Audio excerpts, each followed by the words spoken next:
Bismillahirrahmanirrahim. Assalamualaikum warahmatullahi wabarakatuh. InsyaAllah pada video kali ini saya akan kongsikan beberapa siri latihan daripada soalan percubaan tahun 2019 untuk subjek Bahasa Arab UPKK. Jadi kita akan sama-sama tengok jenis-jenis atau contoh-contoh soalan, bagaimana bentuk arahan serta cara menjawab setiap soalan yang ada dalam video ini, insyaAllah. Baik, ini adalah latihan yang pertama. As-soal 16 ila soal 20 5 darajat, membawa maksud soalan ke-16 sehingga soalan ke-20. Ya, ada 5 markah. Okey. Baik, arahannya da' khattan tahta al-ijabati sahihah. Apabila dia meminta kita da' khattan, maksudnya letak ataupun tuliskan, gariskan. Okey, gariskan di situ khattan bermaksud gariskan. Jadi apabila dia minta kita garis, maka kita kena ikut arahan, gariskan jawapan yang betul. Okey. Dan selepas itu jika nak tulis dekat tempat kosong, silakan. Okey. Tetapi arahan pertama yang disuruh buat adalah garis, maka kena garis. Baik, ini adalah soalan yang bertanyakan tentang dhamir. Okey, ada dhamir di situ. Okey. Kemudian bilangan. Okey. Sama ada mufrad, musanna atau jamak. Bagaimana keadaannya bila dia mufrad 1, bila dia musanna 2, atau jamak banyak. Okey, ramai. Bagaimana nak jawab? Berpandukan dhamir lah. Dari dhamir kita tahu dia berapa. Jadi untuk soalan pertama atau 16 tu, huma membawa maksud mereka berdua. Jadi jawapan yang tepat adalah huma muallimani. Okey, di sini Ustazah bulatkan sebab nak tunjuk jawapan. Tapi jika soalan ditanyakan dalam peperiksaan, maka anak-anak kena garis. Okey, kenapa muallimani? Sebab 2. 1, bila 1 tak ada, kita tidak akan lihat tambahan lah di belakang, tidak ada tambahan maksudnya. Bila dia musanna, dia ada alif nun, sama. Kalau laki-laki pun alif nun, perempuan pun alif nun. Okey, cuma perempuan dia ada tambahan ta lah sebab perempuan kan musanna kan. Okey. Kemudian jamak. Jamak ni maksudnya lebih lah. Bila lebih, kalau yang laki-laki kita kena tambah waw nun. Okey. Kalau yang perempuan kita tambah alif ta lah di hujung perkataan. Ini bagi isim ya. Baik, kita lihat antum. Antum ramai, betul? Antum mereka. Jadi kita tak boleh guna tani, kita akan guna muallimuna lah ya. Muallimun, nampak dia lebih daripada 2 kan? Antum kan? Jadi kena ramai lah. Kemudian anti 1. Bila 1 tak ada tambah apa-apa, maka dia akan jadi anti muallimatun. Okey, anti muallimatun. Antunna ni ramai. Okey, jadi automatik alif ta lah. Okey, antunna muallimatun. Antuma sama laki-laki. Antuma perempuan pun antuma. Yang berbeza ada ta saja. Baik, kalau untuk ini antuma muallimatani ya. Muallimuna salah sebab muallimuna itu ramai. Antuma 2 orang saja. Okey, beginilah jawapan yang betul. Okey, ini pula imla al-faraghat sama al-atiyah bil adawatil istifham. Ini 10 markah, banyak ya. Jadi kita kena buat tu dengan berhati-hati, tak payah nak tergesa-gesa. Imla al-faraghat maksudnya isi tempat kosong dengan adawat al-istifham, kata tanya. Okey, kam, mata, maza, man, aina. Kam berapakah, mata bilakah, maza apakah, man siapakah, aina di manakah. Baik, wahid wa thalathun ta'kulu. Ta'kulu maksudnya makan. Jadi jawapan yang sesuai adalah maza ta'kulu. Apa yang awak makan? Okey, 32 thamanu darrajatika. Thamanu darrajatika. Thamanu. Okey, ini kata kunci untuk kam. Thamanu maksudnya harga. Jadi automatic kam. Berapakah harga basikal awak? Tutali'ud darsa. Okey, maksudnya adalah mengulang kaji pelajaran. Jadi jawapannya adalah aina, di mana?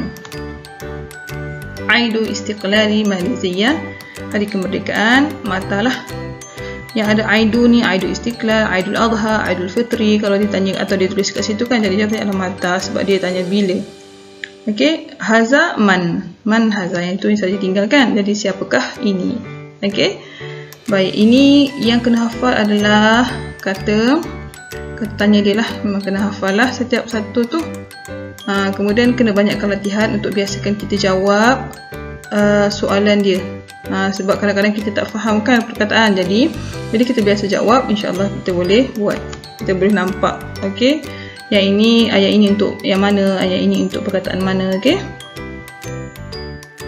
Okey, ini soalan nombor. Soalan nombor ni memang biasa keluar lah. Kita dapat lihat kat situ, markah ada 10. Okey, 10 tu banyak, jadi jangan buat terburu-buru. Berhati betul-betul dan cuba buat dengan baik. Okey, baik. Soalan kat sini dia tanya uktub al-a'dad, arahan dia. Okey, uktub al-a'dad al-atiyah bil arqam al-arabiyyah. Tuliskan ayat tu, berpandukan ayat yang diberi tu kepada nombor lah. A'dad tu bilangan atau ayat ni dalam bentuk begini, bentuk ayat. Okey, dan arqam dalam bentuk angka lah. Okey, baik. Untuk nombor, kita baca satu-satu ya. Mi'atun wa khamsata asyara bermaksud 115. Dan untuk yang kedua, mi'atun wa wahidun wa ishrun bermaksud 121. Yang ketiga senang. Mi'atun wa thalathun maksudnya 130. Mi'atun wa thamaniyatun wa thalathun 138. Mi'atun wa tis'atun wa arba'una 149. Okey, dari ayat kita nak ubah kepada angka. Okey, Ustazah pernah ajar anak-anak didik. Okey, mereka Ustazah akan buat begini. Apa yang kita baca, itu yang kita tulis dulu. Faham tak? Maksudnya macam ni. Contoh, mi'atun wa thamaniyatun wa thalathun tu. Okey, yang nombor 54 ni. Mi'atun maksudnya 100. Tulis tu dulu. Samaniyah, tulis yang tu yang kedua. Wasalasun. Nampak? Okey, apa yang kita sebut itu yang kita tulis dahulu. Dan kenapa samaniyah tu di belakang? Okey, dia begini kan. Bila dalam ayat, nampak tak? 132. Tapi dalam perkataan, dalam angka dia akan jadi 123 lah. Okey, begitulah cara kita nak buat. Yang paling mudahnya adalah apa yang kita sebut, itu yang kita tulis dulu. Mi'atun wa tis'atun wa arba'una. Okey, yang puluh mesti di tengah kalau dalam nombor. Sebab kalau kita tulis nombor biasa pun dalam rumi tu, dia akan jadi macam tu juga kan, puluh di tengah.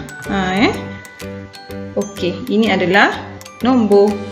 Nombor ni kena hafal lah juga, memang kena hafal lah. Okey, kena ingat.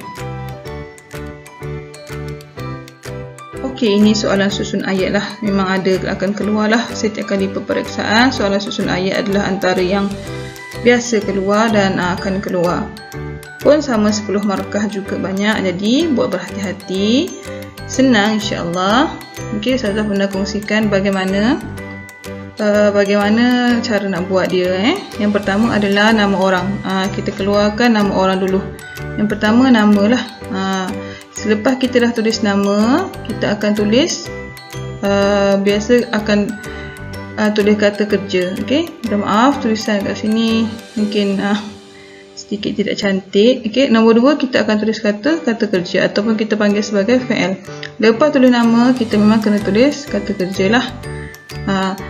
Kemudian yang ketiga adalah kata sendi. Kata sendi kita sebut huruf, harfun.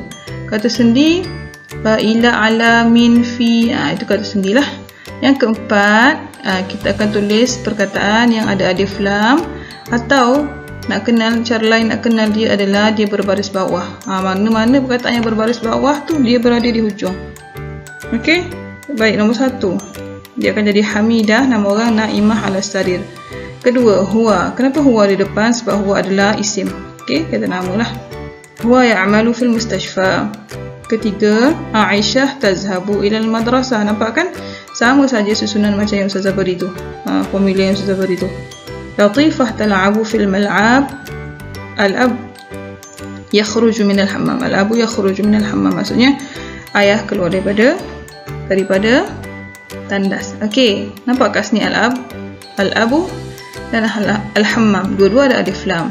Okey, tapi kita pilih yang al-abu dulu kerana yang ini berbaris di bawah. Nampak al-hammam berbaris di bawah, jadi dia di hujung. Okey, majrur. Nama dia majrur. Majrur selepas huruf jar. Huruf jar tu kata sendilah. Okey? Okey. Baik, ini pula adalah soalan padankan. Padankan. Bila dia suruh padankan, maka padankanlah dengan jawapan yang betul. Ini jumlah ismiyah, jumlah fi'liyah. Senang saja, jumlah ismiyah yang bermula dengan kata nama dan jumlah fi'liyah yang bermula dengan kata kerja. Kata nama termasuk nama orang yang ada alif lam, okey, dhamir, itu semua kata nama. Kata kerja pula adalah perkataan yang ada huruf, ada 3 huruf, okey, berada di depan ataupun dia ada tambahan di depan atau tambahan di belakang. Baik, kita buat. Okey, taqra'u Maryamul Quran adalah jumlah fi'liyah. Taqra'u tu kata kerja. Ahmadu automatik kata nama sebab nama orang. Ta'kulu adalah kata kerja, ada tambahan ta di depan untuk perkataan akala. Al-ustazu kata nama sebab dia ada alif lam dan dia ustaz lah. Ustaz kan nama kan, kata nama kan. Ana adalah dhamir, maka ia adalah jumlah ismiyah. Jadi mudah insya-Allah yang ini. Kalau kita faham apa itu jumlah ismiyah dan apa itu jumlah fi'liyah, insya-Allah kita boleh buat. Satu lagi soalan yang popular, okey, imla al-faraghat al-atiyah musta'inan biswar. Dia bagi gambar dan kita kena jawablah. Yang ini asas kena hafal. Ini pelajaran awal-awal kita kena belajar dulu tu, haiwan, buah-buahan kan, sayur-sayuran. Jadi kena hafal lah. Tulis saja asadun, thu'banun, filun, namirun, dubun. Ini mudah insya-Allah. Janji hafal lah, itu saja. Baik, yang ini pun mencabar juga kan. Okey, dia minta kita bentukkan huruf-huruf di bawah tu menjadi satu kalimah atau perkataan yang betul lah. Okey, dia ada bagi contoh kat atas ni. Kemudian dibagi perkataan mayu dan maris kan. Awak perlu tulis satu saja perkataan. Kalau kata kita jumpa dua perkataan, nak buat satu saja pun, nak tulis satu saja pun boleh. Okey, yang pertama itu, okey, Ustazah ni jawapan Ustazah ya. Yang pertama qalamun lah, Ustazah buat pen. Okey, ada qaf, lam, mim di situ. Yang kedua, Ustazah buat zubabun atau babun. Okey, lalat ataupun pintu sebab dua-dua boleh guna. Kemudian yang nombor 3, sahaba alif. Ustazah buat sabah. Okey, pagi. Yang seterusnya, mim alif yaw nun waw. Okey, Ustazah buat dekat situ mayu atau yaum. Okey, me ataupun hari. Dua-dua boleh lah. Tapi boleh tulis salah satu pun tak apa, tak kisah. Nombor 3, Ustazah buat ibadah dan dubun. Okey, dubun tu beruang. Okey, yang ini awak kena tengok dan perhati betul-betul huruf yang diberi dan buat buat perkataan yang tepat lah, yang betul lah. Kalau kata kita tak tahu baris kan, tak mengapa, tulis je dulu perkataan yang awak tahu tu. Okey, baris tak apa kalau tidak diletakkan. Okey, baik, itu saja. Alhamdulillah. Okey, kita dah tengok beberapa contoh soalan yang biasanya ditanyalah dalam peperiksaan. Okey, jadi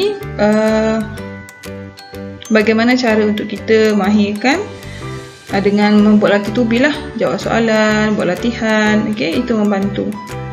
Okey, Ustazah ucapkan semoga berjaya dan selamat belajar. InsyaAllah kita ada masa lain akan Ustazah kongsikan soalan lain pula insyaAllah. Itu saja, wallahu alam. Assalamualaikum.